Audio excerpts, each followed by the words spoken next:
অমিত শাহর বক্তব্যের কড়া প্রতিবাদ বাংলাদেশের। জানাবো মার্কিনিরা সালমান এফ রহমানের সঙ্গে কেন বারবার বৈঠক করতেন।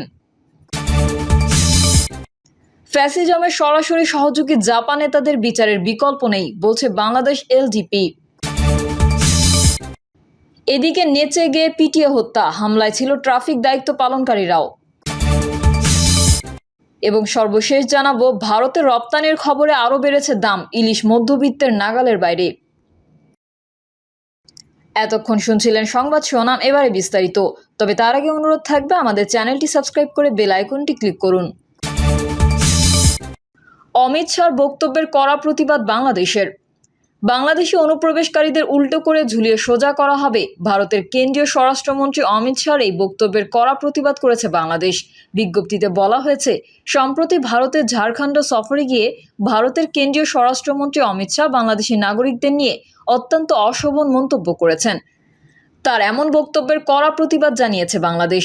সোমবার ঢাকায় ভারতের ডেপুটি হাইকমিশনারের কাছে হস্তান্তর করা প্রতিবাদ নোটের মাধ্যমে পররাষ্ট্র মন্ত্রণালয় ভারতের কেন্দ্রীয় স্বরাষ্ট্রমন্ত্রীর বক্তব্য নিয়ে অসন্তোষ প্রকাশ করেছে।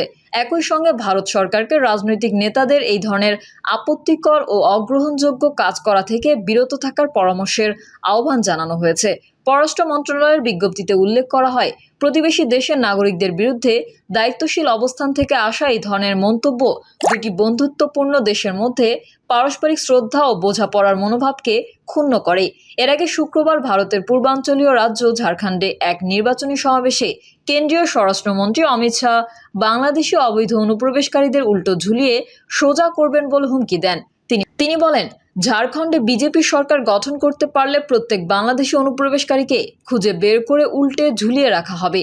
দেশটির পূর্বাঞ্চলীয় এই রাজ্যের বিজেপিকে সরকার গঠনের সহায়তা করার জন্য জনতার প্রতি আহ্বান জানান অমিত শাহ। এ সময় তিনি বাংলাদেশি অবৈধ অনুপ্রবেশকারীদের বিরুদ্ধে কঠোর পদক্ষেপ নেওয়ার হুঁশিয়ারি দেন। মার্কিনিরা সালমান এফ রহমানের সঙ্গে কেন বারবার বৈঠক করতেন।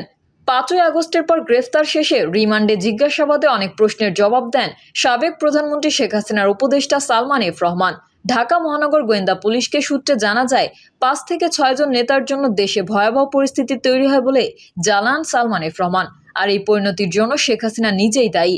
সালমান আরও বলেছেন, আমি যেহেতু ব্যবসায়ী, তাই ব্যবসায়ীদের সঙ্গে আমার বেশি বৈঠক হতো। ওইসব বৈঠক থেকে দেশের অবস্থা স্থিতিশীল রাখতে তারা চাপ দিত। আমি ওই চাপের কথা তৎকালীন প্রধানমন্ত্রীকে অবগত করতাম, কিন্তু তিনি পাত্তা দিতেন না। রুদ্ধতার বৈঠকগুলোতে আমাকে রাখতেন না। কারফিউ ঘোষণার দিন ওবায়দুল কাদেরের দেখামাত্র গুলির নির্দেশের বিষয়ে প্রশ্ন করা হলে তিনি বলেন, আইনগতভাবে এটা বলার সুযোগ নেই। তিনি কেন এ ধরনের কথা বলেছেন তার ব্যাখ্যা তিনি নিজেই দিতে পারবেন। যুক্তরাষ্ট্র কানেকশনের বিষয়ে জানতে চাইলে তিনি ডিবিকে বলেন, যুক্তরাষ্ট্রের সঙ্গে আমার কোনো বিশেষ কানেকশন ছিল না। তারা আমাদের দেশে অনেক বিনিয়োগ করেছে, কিন্তু টাকা নিতে পারছিল না। এই কারণে তারা মাঝে মধ্যে আমাকে নক করত। যুক্তরাষ্ট্রের লোকজন কেন বারবার এসে আপনার সঙ্গে বৈঠক করতে জানতে চাইলে সালমান এফ রহমান ডিবির সংশ্লিষ্ট কর্মকর্তাকে বলেন, বৈঠকগুলো ছিল মূলত অর্থনৈতিক বিষয়ে। ডলার সংকট সহ নানা কারণে যুক্তরাষ্ট্রের বিনিয়োগকারীদের মুনাফা দিতে পারছিলাম না। তাদের সঙ্গে রাজনৈতিক বিষয় নিয়ে আমি কোনো কথা বলতাম না। অর্থ পাচারের বিষয়ে সালমান এফ রহমান কি বলেছেন জানতে চাইলে ডিবির সংশ্লিষ্ট সূত্র যুগান্তরকে বলেন, কিছুটা দায় স্বীকার করলেও পুরো দায় চাপিয়েছেন শেখ হাসিনা পরিবারের সদস্য ও মন্ত্রিসভার কতিপয় সদস্যের বিরুদ্ধে। শেখ হাসিনা সবকিছুই জানতেন বলে রিমান্ডে প্রাপ্ত কয়েকজন আসামি জানিয়েছেন। ফ্যাসিজমের সরাসরি সহযোগী জাপান নেতাদের বিচারের বিকল্প নেই বলছে বাংলাদেশ এলডিপি। জাতীয় পার্টির চেয়ারম্যান জিএম কাদের, মহাসচিব মুজিবুল হক চুন্নু ও বিগত সংসদের বিরোধী দলীয় নেতা রওশন এরশাদকে গ্রেফতারের দাবি জানিয়েছে বাংলাদেশ এলডিপি। দলের মহাসচিব ও 12 দলীয় জোটের মুখপাত্র শাহাদাত হোসেন সেলিম বলেছেন, পরপর 3টি ভোটারবিহীন নির্বাচনে অংশগ্রহণ করে আওয়ামী লীগের দোসর ও সহযোগী হিসেবে সঙ্গ দিয়েছে জাতীয় পার্টি। অন্তর্বর্তীকালীন সরকারের উদ্দেশ্যে তিনি বলেন, অবিলম্বে বিগত 3টি নির্বাচনের প্রধান সহযোগী এই 3 জনকে গ্রেফতার করতে হবে। রাশেদ খান মেনন, হাসানুল হক ইনুকে যদি গ্রেফতার করা হয় তাহলে এই দোষরাও বাদ যাবে না। দেশের ইতিহাসের সামনে উপমা তৈরি করতে হবে। ফ্যাসিজমকে সহায়তা করলে জনগণ সেই বিচার করে। শাহাদাত হোসেন বলেন, গণমাধ্যমে জাতীয় পার্টির ফ্যাসিবাদ তোষণ ও সুবিধা গ্রহণের বিষয়ে নানা রকমের আবেগী ব্যাখ্যা দেওয়া হচ্ছে। মূলত দেশে আধিপত্যবাদী শক্তিকে নির্মূল করতে হলে ফ্যাসিজমের সরাসরি সহযোগী জাতীয় পার্টির নেতাকর্মীদের বিচার করা ছাড়া কোনো বিকল্প নেই। তিনি বলেন, চক্রান্ত এখনো থেমে নেই।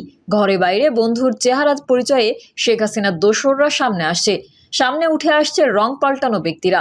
সরকার ও রাজনৈতিক দলগুলোকে সতর্কতার সঙ্গে এসব মোকাবেলা করতে হবে।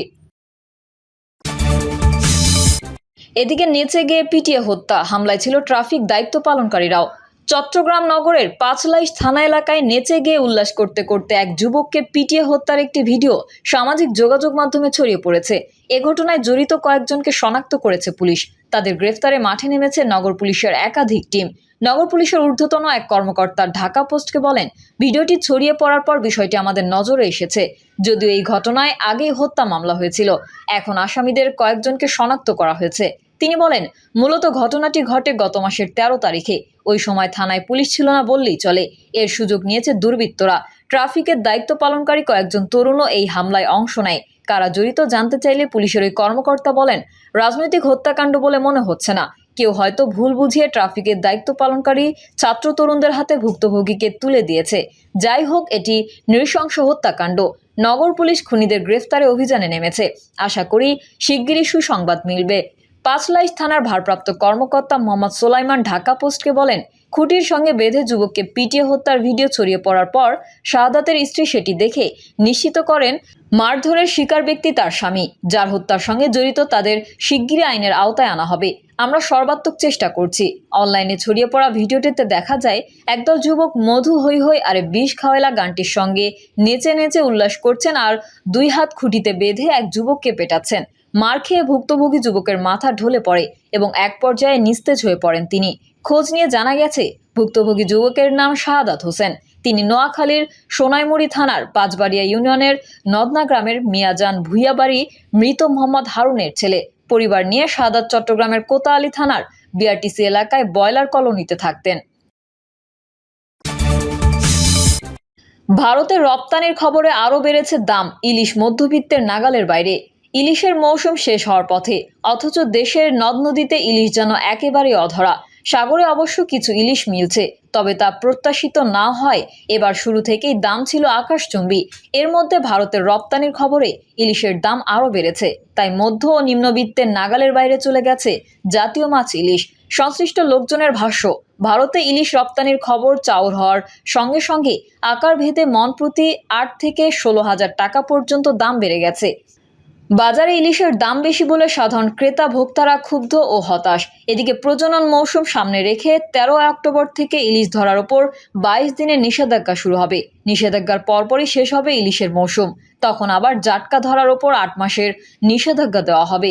বরিশাল, বরগুনার পাথরঘাটা ও পটুয়াখালীর বড় ইলিশ মোকামের ব্যবসায়ীরা বলছেন, ইলিশের চড়া মূল্যের মধ্যে ভারতের রপ্তানির খবরে পাইকারি বাজারে কেজিতে 200 থেকে 400 টাকা পর্যন্ত দাম বেড়েছে। পটুয়াখালীর কলাপাড়া উপজেলার মহিপুর মৎস্য বন্দরে আগে 800 গ্রাম থেকে 1 কেজি ওজনের ইলিশ প্রতি মণ 52 থেকে 55 হাজারে বিক্রি হতো। এখন তা বেড়ে 60 থেকে 65 হাজার টাকায় বিক্রি হচ্ছে। 800 গ্রামের নিচের ইলিশ আগে মণ প্রতি বিক্রি হতো 45 থেকে 50 হাজার টাকা, এখন তা 52 থেকে 55 হাজারে বিক্রি হচ্ছে। আর 1 কেজির ওপরের ইলিশ মণ প্রতি প্রায় 16 হাজার টাকা পর্যন্ত বেড়েছে। স্থানীয় আড়তদার মজনু গাজী প্রথম আলোকে বলেন, এমনিতে ইলিশ এবার কম, তাই ব্যবসা লাঠে ওঠার অবস্থা। তার উপর রপ্তানির খবরে দাম বেড়ে যাওয়ায় স্থানীয় পাইকারি বাজার আরও চড়া। প্রতি বছর রপ্তানির সুযোগ দেওয়া হলেও প্রকৃত ব্যবসায়ীরা সিন্ডিকেটের কারণে আর্থিক সুবিধা পান না। গতকাল রোববার বরিশাল নগরের পোর্ট রোডের ইলিশের পাইকারি বাজারে গিয়ে দেখা যায়, গত শনিবার 800 থেকে 900 গ্রাম ওজনের যে ইলিশের মণ ছিল 60 হাজার টাকা, তা 64 হাজার টাকায় বিক্রি হচ্ছে। 1 কেজির বেশি ওজনের ইলিশের মণ আগের দিনের 68 হাজার টাকা থেকে বেড়ে 73 হাজার টাকা হয়েছে। পাইকারি ব্যবসায়ী জহির সিকদার বলেন, বাজারে মাছের চাহিদা বেশি, কিন্তু সেই অনুযায়ী সরবরাহ নেই। গতকাল এসেই পাইকারি বাজারে 400 মণ ইলিশ এসেছে। এর মধ্যে 300 মণই ছোট, যার ওজন 300 থেকে 400 গ্রাম। বাকি প্রায় 100 মণের উপরে বিভিন্ন ওজনের। ভারতের রপ্তানির জন্য ব্যবসায়ীরা মাছ কিনে মজুত শুরু করায় হঠাৎ করে বাজারে চাহিদা বেড়েছে, এতে দামও কিছুটা বেড়েছে। রপ্তানি নিয়ে সিন্ডিকেটের বিষয়ে জহির সিকদার বলেন, এটা আগেও ছিল, তবে এবার সবার জন্য উন্মুক্ত। প্রিয় দর্শক, এই ছিল এখনকার সর্বশেষ সংবাদ। আপডেট সংবাদ পেতে চ্যানেলটি সাবস্ক্রাইব করে বেল আইকনটি ক্লিক করুন। কমেন্টে আপনার মতামত জানিয়ে আমাদের সাথেই থাকুন। ধন্যবাদ সবাইকে। আল্লাহ হাফেজ।